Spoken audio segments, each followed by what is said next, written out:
Welcome to My Hustle. My name is Timothy Code. I am your host, and today we're talking about the creative industry and talking to some individuals who have shaped what we see today. They've played different roles, and today on the show I'm talking to a creative, an artist. He's a creative consultant, which is two things in one, and in many ways he's an all-round fun guy. Allow me to welcome to the show, Abaasa. What's up? How you doing, sir? Good. Let's jump in. I don't want to dive into different types of places you've been, but let's, like I always say, man behind the machine. Who is Abaasa? Well, I love cats. You love cats? Wow. Yeah, let's start with that. I'm also very keen on pioneering. And so any of the ideas that I kind of see like no one's really doing this enough, how can I spin that?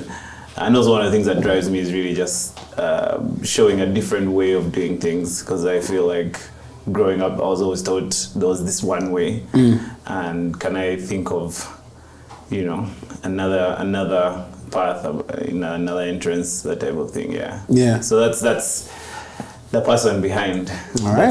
That's how I process things. That's how I connect dots. Yeah. Our older audience knows you as a drummer. Yeah. Maybe the really newer audience. Yeah. I did the work. The newer audience probably has seen some of your work, some of the EPs that you've dropped, some of the videos that you've dropped as well. The newer audience now knows you as a creative consultant. By definition, what is a creative consultant? Well, as you mentioned, my background is mostly music. Yeah. I did a bit of engineering, production, performing.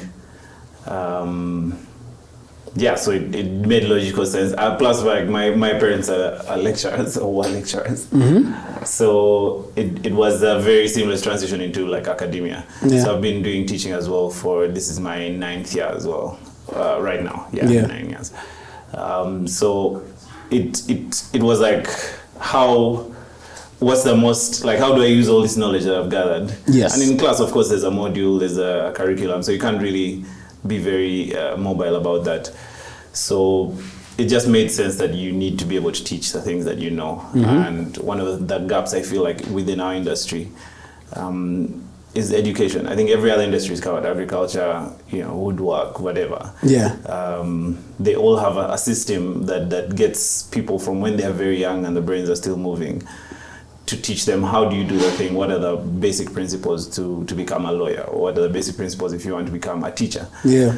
But entertainment, design, music, photography, anything in the arts, anything in culture, it's kind of like once a year you do the MDD thing, and then in many schools it's like once a term MDD is done.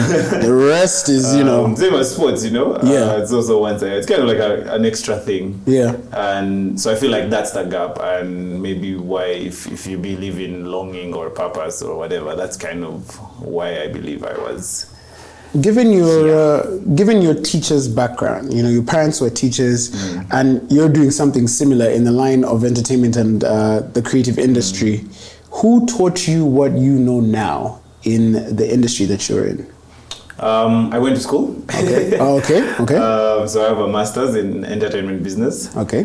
However, going to school, I had gained a bunch of experience. Yeah. Because I had been performing, I'd been playing drums, I'd been working in a studio, and I guess I was just lucky. The studio I worked in it's called Dasville. Was very maybe progressive. Yeah. So there was always like a bunch of magazines on like how did Kendrick, it was like a hip hop thing. How did Kendrick do it? What's Nas' story? And so their understanding of how to work on like a release, from make it a studio, make the song, but then how do you put it out? We need artwork, we need a mastering engineer, we need promotion, we need distro. So I guess that experience also helped. So that by the time I was in school, I was just having a theoretical understanding of the things which I already knew. Yeah. Like I'd already worked on a release, but then I'm like, okay, so why do people do these things? So you worked backwards. Yeah. You learned what you were already doing. Exactly. Okay. Yeah. And then it changed everything, because now I can talk a lot more. Now I'm not just doing it for myself or the artists around Dashville. Now I can be able to like look at someone's release campaign and say, okay, I think there's certain gaps here, and these are the threats, these are opportunities. So I think it's a bit of experience, and then I really strongly encourage education. Yeah, so a lot of education. You have to figure out a way of like hustling school. Given what you know now, is there a perfect way to do it? And everyone will say, no, there is no. But from someone who lacked the knowledge and then learned what to do with the skill that they already have, is there a particular way of, addressing your creative talents? Is there a way you can roll out in a way? I would say, okay, so here are the things that I dropped out of school at some point. Okay. I tried my career. It was very disastrous. Did my 3 years. Strikes, time. Yeah. I was studying like software or something. I mean, it's a brilliant course, but it just wasn't for me. Yeah. So one of the things about school is people. Okay. I don't believe that there is something that someone can teach you, right? You need to, it's like the seed is there, and then you water it, right? You'll need facilitation along the way, which is what school does. They give you access to networks. They give you like a platform where you walk in and say, let's say if there's a job that says you have to have an S6 whatever pass, you can apply for that job. Yeah. So I think those are the key things in school, is the network and the platform. The path has to start with the passion. So as I said earlier, you can't do it if you don't want to do it. So you are the one who puts the seed. Maybe you watch a bunch of videos.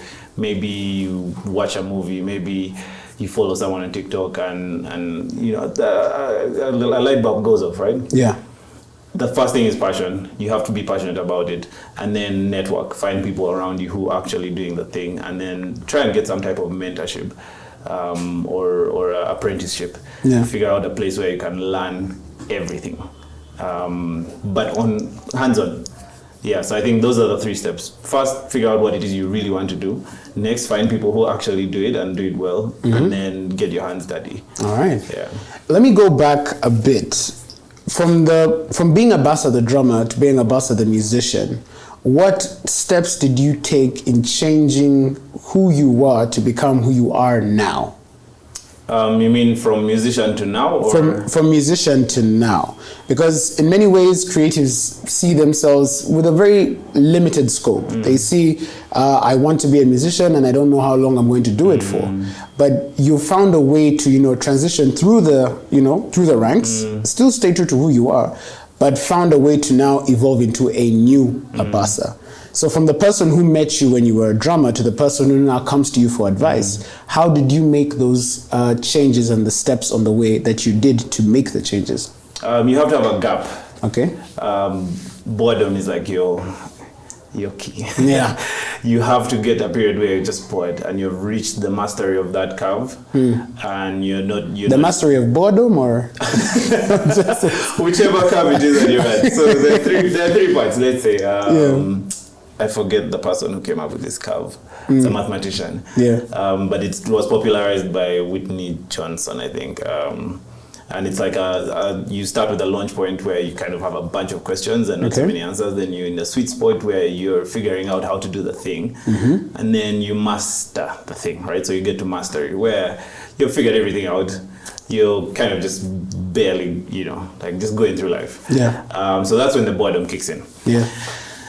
Embrace the boredom, because that's what will help you get a new launch point. Because you need some time, you need a gap, you need a period where you're not thinking about how do I get, but just like fill the cup, right? Fill the cup before you can pour from the cup. Yeah. So you need to have that period where you're just like, okay, I've done that, and you have to be good at letting go as well. Don't be fixated on what you thought you were going to be, and just think you are a vessel, you're a channel, you're a funnel. That's the lens that I see things through right now, or even then, is that I knew I could play drums, but I knew that wasn't the thing. Yeah. Drums were just how I was expressing at the time. Yeah. And even now, whatever it is I'm doing now, I'm sure this is just a period, right? And then at some point I'm just going to be like, man, it's boring. And be okay with letting go and saying, yeah, you know what, that was that. someone calls you for that gig, just be like, yo man, I can hook up with someone else. And so that's sort of like a succession. You actually build the industry a lot better than if you hold on to like, I'm going to be the designer, I'm going to be the mixing engineer, I'm going to be whatever. So I think you really have to know when you've reached mastery in your curve, and then also embrace the boredom. Don't always rush to like get something new. Just sit with yourself for a while. All right, let's dive into a day in the life of Abaasa. You, like you just mentioned, you went from being the guy who was being called for the gigs. Hey, I'd love to be the drummer. Now you're the guy who they call to get the drummers. You're the guy who gives the gigs. What's a day in the life for Abaasa as a creative consultant? Wow, okay. So in the morning, well, when else? You can skip wake up, brush. I was going to say that. So there's blogs that I read. Okay. So these are like research articles by writers, and just to see what's happening. There's been a bunch of stuff about AI recently, so I'm just trying to keep my finger on the pulse of that. So that's kind of exciting now. So read a bunch of stuff in the morning, respond to whatever fires happened the previous night. And then about 11, that's when I can start meetings, really, phone calls. A lot more firefighting. A lot more in real time now. In real time, where it's like, okay, think on your feet. What would someone in your position do to solve whatever it is that's going on now? And then you get a bunch of knowledge. So that's why I like the reading part in the mornings, because I might not necessarily apply that knowledge that day. But you do it for a week, a month, 3 months, 6 months. Someone's going to ask like, what's this one thing? And you're like, oh, thanks for asking. I read it, and and then now you're firefighting, right? Yes.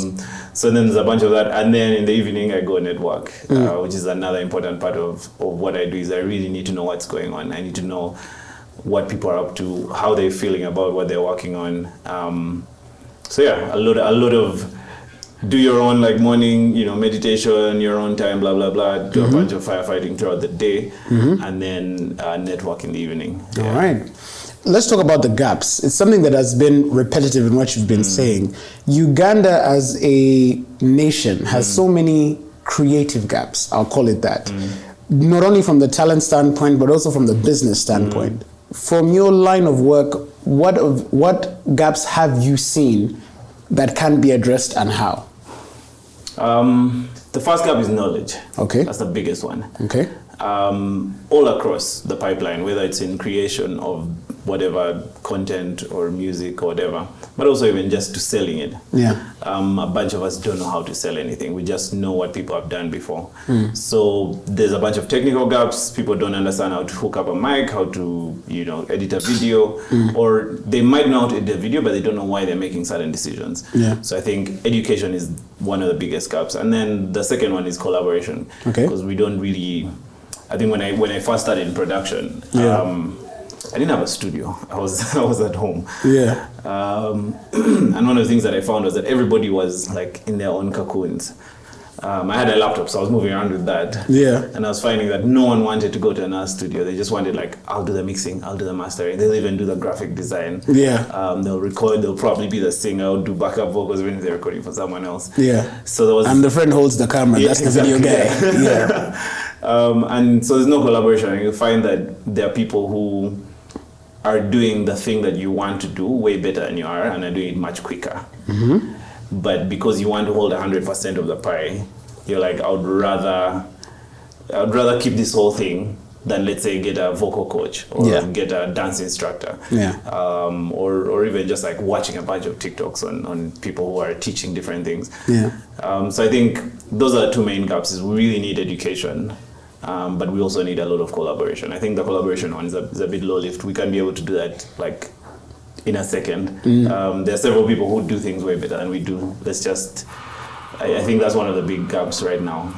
Why do we struggle with collaboration in trying to get something out? And I know in what you do, relationships are a big deal. It's maybe they hired you because you're the guy who can talk nicely to people and someone else will listen. But why is it that collaboration struggles a lot in this particular industry, in entertainment, in the creative arts? Why does it struggle so much, yet it is the one field that someone might imagine works just like, it flows. Yeah. It should just flow. I think people feel threatened. And so, and this comes from lack of knowledge.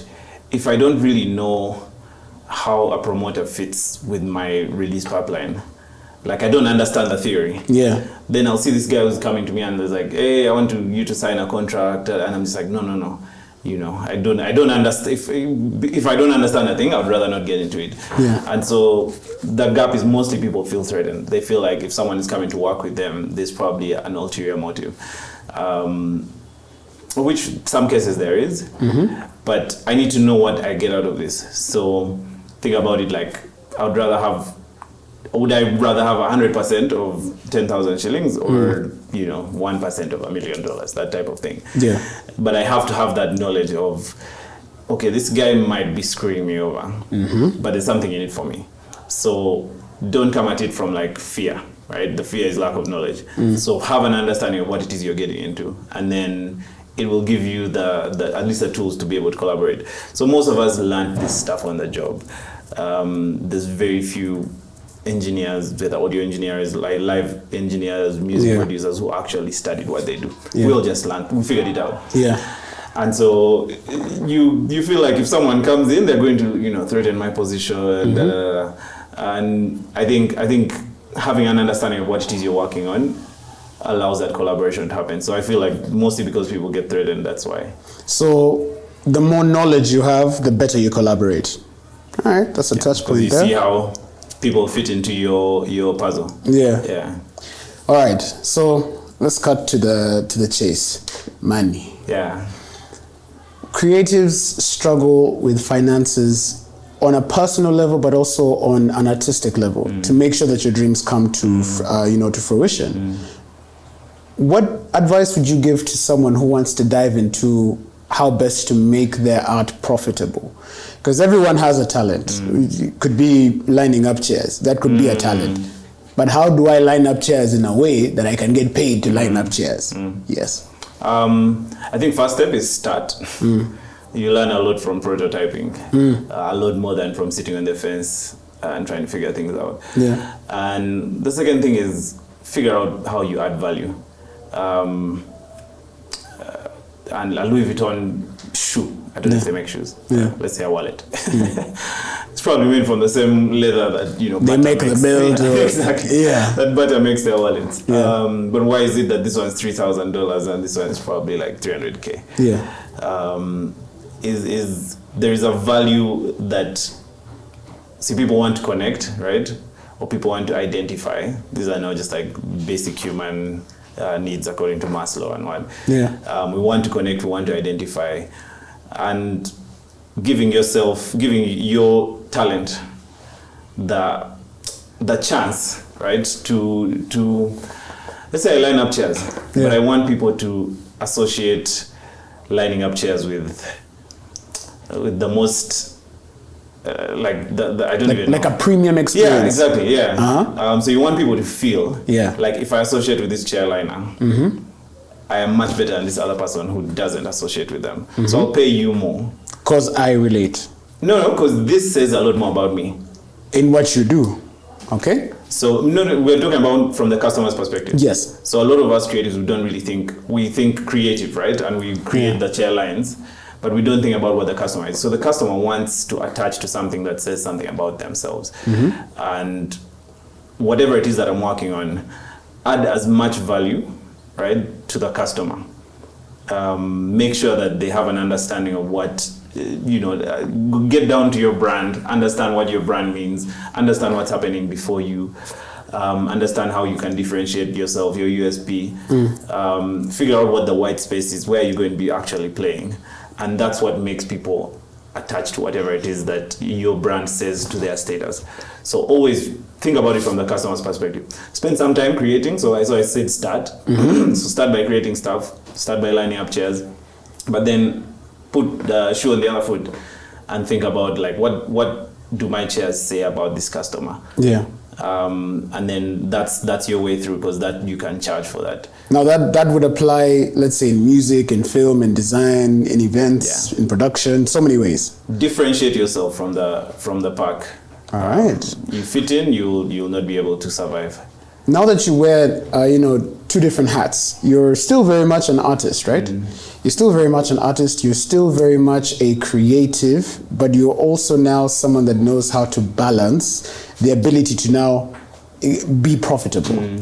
Do you then now look at that balance as something that should sit on one head or can sit on multiple heads in a team? Because in very many ways, we know what an artist is looking for. The creative knows what they're looking for. They know, I want to be this, I want to be X, I want to be Y, I want to be Z. But because they're so scared about being X, Y, and Z, they now have to be A, B, and C in the world of business. How do you meet the balance? Don't quit the job. Hey, keep the 9 to 5. Yeah, okay. Don't quit the job until you're actually making something. Okay. Yeah, so make sure that there is a way that you're actually making money. Then that allows you to be able to differentiate your product. Because innovation is very expensive. Yeah. But all the companies, like the biggest companies, the most profitable companies, are the ones who spend like crazy budgets on R&D. On A&R, let's say, music. Yes. We're going to put subtitles for you for all these terms. A&R, USP, all these terms. Yeah.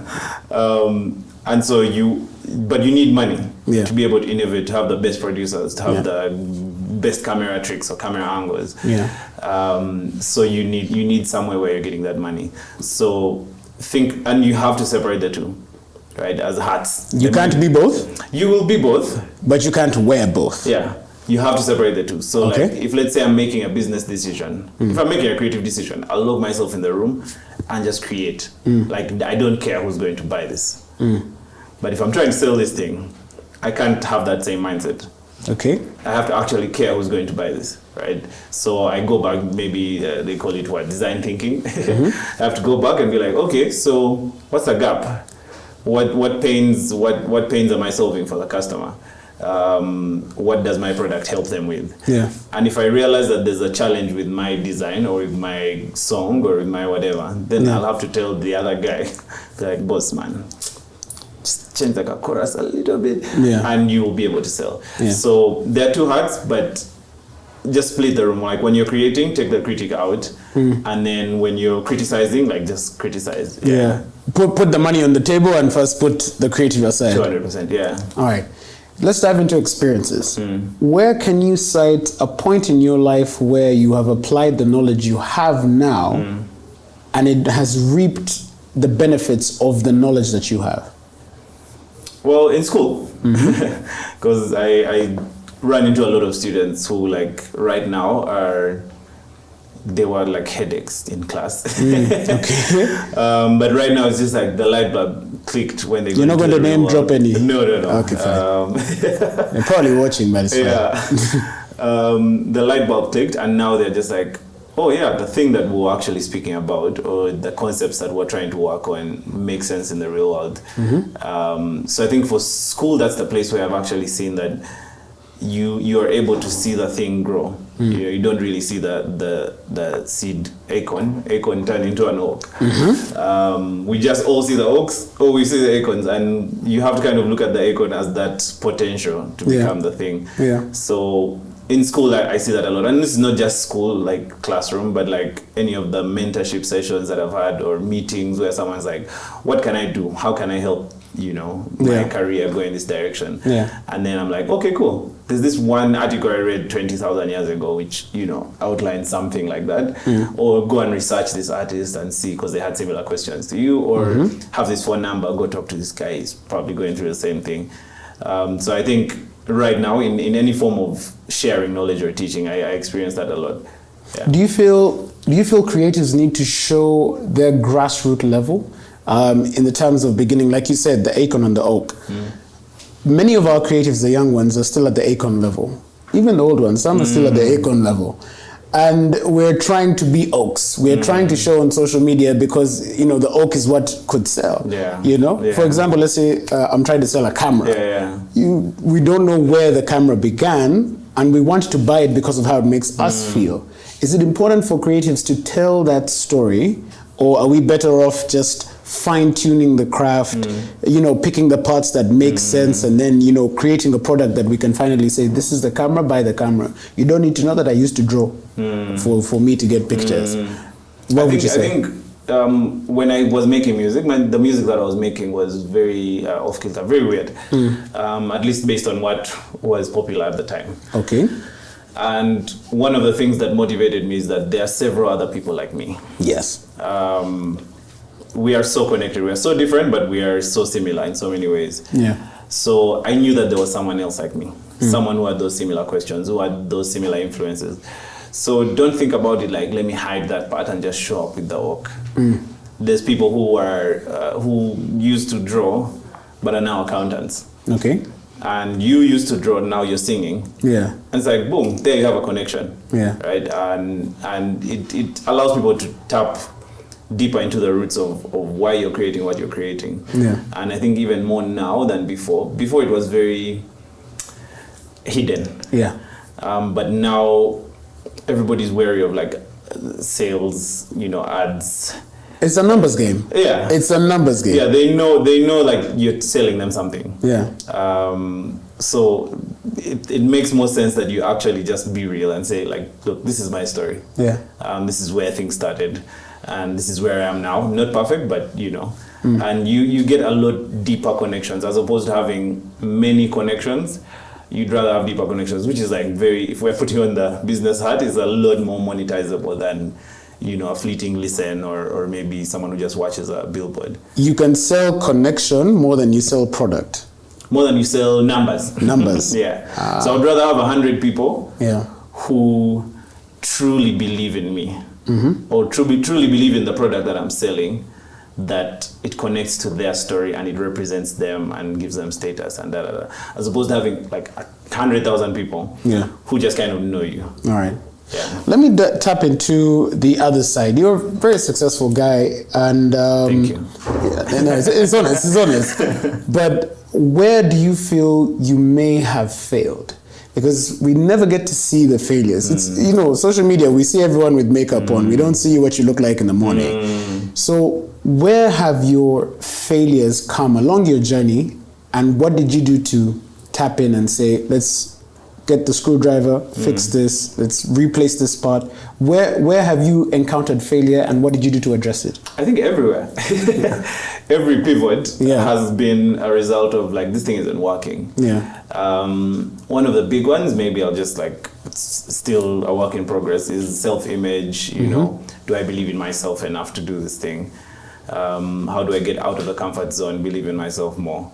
That one is just a constant failure, but I'm glad that it happens because I learn really quickly. You have to fail as many times as possible and as quickly as possible so you can actually succeed. So it's actually better to fail and fail fast than it is to succeed and then fail later. You need, when I told you like start, prototype as many times as you can. Like you want to be a chairliner, do the chairlining. Yeah. You're probably going to fail horribly, right? But you learn. You probably break a chair. Yeah, and in the see process. Exactly what happens, and you figure out how to do the things. The next ones, I guess, like are, I could play drums, but I wasn't.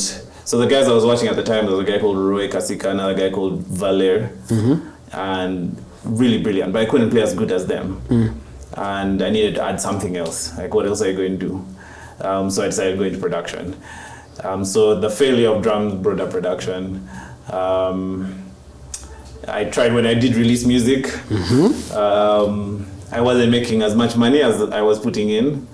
And that failure said, like figure out how to make money from music. So that's how I now started studying business. And then, I think each failure, even like early in business, like all the releases that I worked on, I think we did some stuff with Baru, so some stuff with Cosign, most of it was like Indusville. Okay. And all the things that I learned from that just allow you to pivot on the next project. Yeah. But you have to do it. You just have to like jump in. You can't, like failure shouldn't be the reason why you're not doing the thing. Yeah. Yeah. It should actually be your driving force now. All right. The last question, I feel like this is a conversation that we could take in depth. But what are your takeaways? Let's say you have a young artist that's coming to you and says, here's my baby. This is the guy I was, thinking about. It was on my heart in COVID, and I thought about bringing and sharing it with the world. What are your key takeaways in the creative arts and entertainment, and how can we tap into what you know and make better for ourselves? Well, I'm really big on education. I think that's one of the biggest gaps right now. So that young artist who's created something, learn how to do it. Don't just, hustle it. Figure out how it's done. Read a bunch of articles. Watch YouTubes. Personally, I'm working on a workshop. But yeah. I've done 2 so far. Third one, am I allowed to drop it? Please, if you're under any contractual obligations, just let us know. Okay, no. Okay, you can drop it for us. We're in the room, and then we'll just mute it. Yeah. Okay. 18th August. Okay. I'll be doing a music business workshop. Okay. I've done 2 prior. The others were really good in terms of the feedback, because I found out that a lot of people actually didn't know what to do. Yeah. And they're all like artists and doing stuff and releasing, but we just don't know what to do. We don't understand TikTok. We don't understand generative AI.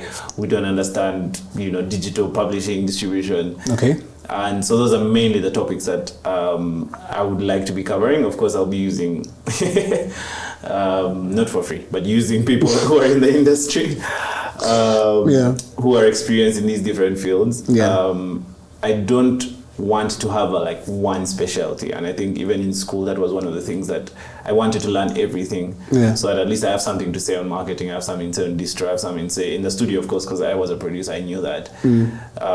But I just think that the future is education. We really need to learn, especially in this creative industry. If you really want to make money, learn how it's done. Or attend my workshop. Well, Abaasa, thank you so much for joining us. Where can we stalk you? I know there are already many, but where can we stalk you? So right now, there's this new app. It's called Be Real. Be Real? Yeah, it's maybe been 8 months or 12 months, something like that. Okay. And so what it is you take a photo. It gives you 2 minutes every 24 hours to take a photo of whatever it is you're looking at. But automatically it takes a photo of this other camera. Yeah. So front and back. Okay. Automatically. No filters, no uploading, just being real. Just being real. So Be Real at Abaasa. All right. But no, don't find me on Be Real. I am on Twitter, I'm on LinkedIn. Okay. I am there. I have an Instagram account. Okay. Yeah. But yeah, just I have an account at Abaasa, Abaasar. All right. I don't respond. Just saying. Well, at least we're getting honesty. I love that. I love that, man. It's been an amazing episode. Thank you so much, Abaasa. Good. Yeah. And this has been My Hustle. Now remember, you can check us out on our social media platforms. That's Skyline Media UG on Facebook, on Twitter, on Instagram, and on YouTube. Thank you, my guy. Blessings. And if you get a reply, you're lucky. If you don't, find me on Be Real. Be Real.